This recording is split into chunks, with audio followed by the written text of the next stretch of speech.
The Brahmaputra River, they say, is a magical river. In fact, they say she is a goddess, like that river in Wales. And if you go to the edge of the slow, swirling waters and you throw a flower upon the surface, she will listen and say, "What is your wish?" And if you ask for a story, maybe she will tell you a tale.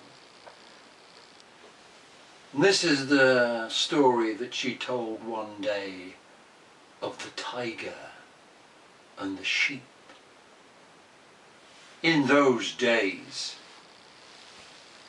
people used to go hunting tigers, and they would get an elephant with a special seat, and they would sit in the seat with guns and guides and someone to make the elephant go along, and they would go through the fields and into the forests looking for tigers, and they would see them and shoot them, and it was all bad, and they would take the tigers home with them, and it was terrible. I think it's now illegal to do this. And one day, sadly, the elephant came with the people with the guns, and they saw 1, 2 tigers, and bang, bang, they shot them and killed them, and thought they were so clever. But they'd shot a mother and a father who had a little cub who was at home in the forest waiting for his mum and dad to come home, but they never did. And that night he was cold and frightened and alone and confused and didn't know what to do. And he spent the night crouching against a tree thinking, what's happened to them? What's to become of me? And in the morning, in the cold grey light, he saw something soft and white walking in front of him. And he thought, oh, what's that? Oh, is it a ghost? Is it a spirit? And the white thing turned and smiled and said, no, no, no. I'm not a ghost, I'm not a spirit. I'm a sheep. And you, my young friend, seem very frightened and alone. How can I help you? Oh, my mother and father have gone and disappeared. I don't know where they are. And the sheep said, worry not. Come with me. Come, I'll look after you. And the little cub followed behind the sheep. Deep into the forest they went. And there the cub saw lots of other white things, lots of other sheep. And they came close and they smiled and they were calm. And they said, don't worry. Drink from this stream. Eat this grass. Stay with us. Be safe. Be calm. And the tiger did exactly that. Drank from the stream, ate the grass. When all the sheep sat down in the evening and got close to keep warm, he was right in the middle. A little black and yellow tiger cub with all these big, easy, relaxed sheep keeping him warm and safe. And that's how it went. From day to day, week to week, month to month, and the years rolled by, one on top of another, until that little frightened tiger had become a big, sleek and smooth tiger who thought he was a sheep, nonetheless, and still drank from the stream and ate from the grass and slept in the middle of the group of sheep to keep warm. And he thought that was fine. He was okay. He was happy. But one day in the summer, the sheep made their way to the edge of the forest, where that slow and magical river Brahmaputra glided by. And they carefully, one by one, came and dipped their noses into the water to drink, and then hurried back into the forest, because they knew other creatures were waiting to get them, and they had to be very careful. And then the big tiger thought, well, I'm thirsty as well, and he made his way to the edge of the river, and he took a great big drink and gurgled it all down his throat.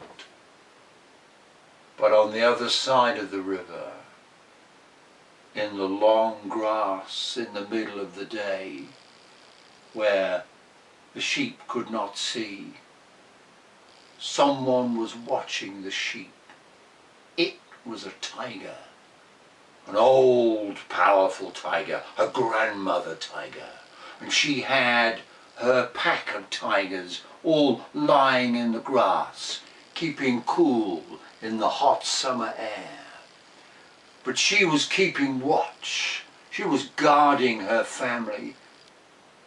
And when she looked over the Brahmaputra river into the darkness of the forest and saw, yes, sheep, maybe afterwards I'll swim across and grab one for dinner, she saw something else, something black and yellow, flash like lightning in the sky. She thought, that's not a sheep, that's a tiger.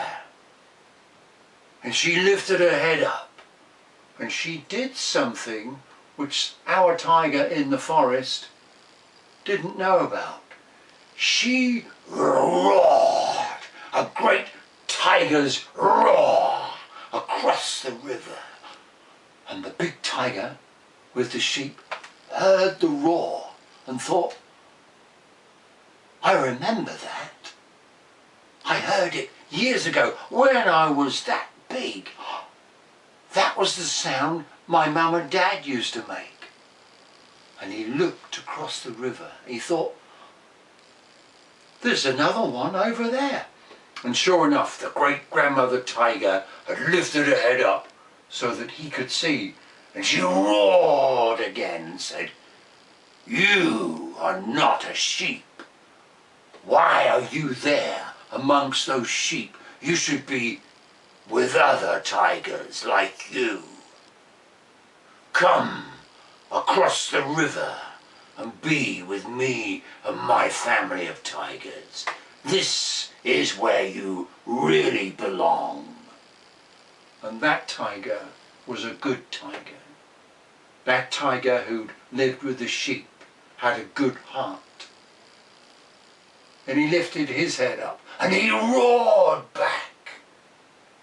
And he said, oh, grandmother tiger, I hear your call, and I will answer what you ask on one condition. And grandmother tiger said, yes, and what is that then, young man? And he replied, I can see you're looking at the sheep. I know that you sometimes swim across and you grab them. But these sheep have looked after me. They brought me up. They protected me. They made me safe. They saved me. I will only come across the river and join you and the other tigers if you, great-grandmother tiger, promise never, ever to swim across this river and frighten these sheep. They saved me. And grandmother tiger was full of years and was very wise and also very kind deep down. And she roared back to the tiger, it shall be thus. I promise you, young man, we will never, ever swim across the great Brahmaputra river and frighten these sheep. You have my word. Now come and be where you really belong. And so the young tiger there went and said goodbye to every single sheep in the flock. When he came to the great-grandmother sheep, they touched their foreheads and took their leave of each other, and they felt a great sadness, for much love had been there for that tiger. and he turned and dived into the river and swam across and found himself amongst creatures like him. And here, if I can just pick it up, is a picture of that tiger swimming across the Brahmaputra River to join Grandmother Tiger and the others. And one day, you who are listening to this story, you will suddenly feel the call to do something you're really meant to do, and you will leave something, maybe where you live, and you'll go and live in some faraway place and do some interesting work. Always be ready for the call of the tiger. And that is the story that the slow-moving Brahmaputra told me. And I'm sure she has a story just